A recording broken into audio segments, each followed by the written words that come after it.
Koalisi Masyarakat Sipil untuk Pembaruan KUHAP menggelar aksi di Gerbang Pancasila DPR RI Jakarta Pusat. Selain berunjuk rasa, koalisi juga melaporkan belasan anggota Komisi 3 DPR RI ke Mahkamah Kehormatan Dewan atau MKD.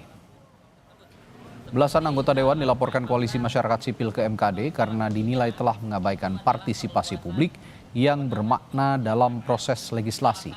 Menurut Koalisi Masyarakat Sipil, proses penyusunan revisi Undang-Undang KUHAP syarat pelanggaran hukum, terutama terkait transparansi, aspirasi, dan partisipasi publik yang bermakna. Mereka menuntut kepada pimpinan DPR untuk menahan sementara proses pembahasan KUHAP hingga laporan dugaan pelanggaran etik di MKD rampung.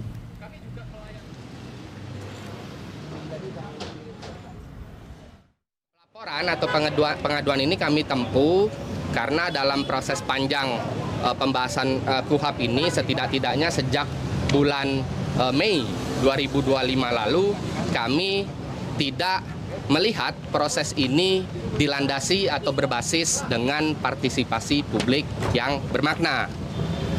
Misalnya sejak tanggal 8 Mei kami diundang untuk hadir dalam suatu proses diskusi informal, tapi ternyata itu diklaim sebagai suatu proses yang disebut rapat dengar pendapat umum. Jika ada rapat panja yang di dalamnya kami menilai dan berbagai anggota koalisi menilai ada pencatutan yang dilakukan oleh pimpinan panja dari unsur DPR RI khususnya, termasuk juga pemerintah, yang mengklaim bahwa draft yang ada itu telah menyerap aspirasi atau masukan publik. Sebelumnya, Koalisi Masyarakat Sipil telah mendesak DPR dan pemerintah untuk menghentikan pembahasan RUU KUHAP. Koalisi menilai proses legislasi tidak transparan dan minim partisipasi publik. Secara substansi, draft RUU dinilai memuat ketentuan yang lebih buruk dari aturan yang berlaku, termasuk potensi pengabaian hak tersangka, lemahnya jaminan bantuan hukum, serta ketidakjelasan perlindungan bagi kelompok rentan. Koalisi juga menilai RUU ini memberikan perluasan kewenangan upaya paksa kepada aparat penegak hukum tanpa mekanisme pengawasan yang kuat. Masuk pembatasan waktu, syarat penetapan, dan mekanisme kontrol yudisial melalui izin pengadilan.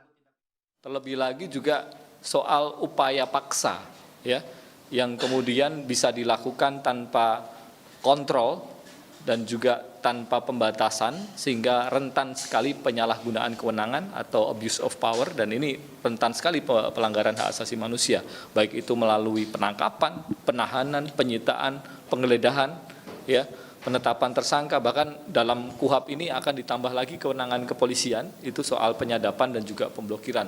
Kita tahu tuntutan reformasi Polri itu kencang disuarakan publik, dorongan agar kepolisian ini diawasi secara sungguh-sungguh oleh publik, ya, oleh lembaga pengawas, itu harus kemudian dilakukan. Tetapi yang terjadi di dalam KUHAP justru menambah kewenangan aparat penegak hukum, khususnya kepolisian, dan ini justru menjadi pertanyaan besar bagi bagi para pembentuk undang-undang. Informasi dari 27 orang dilaporkan hilang dalam peristiwa longsor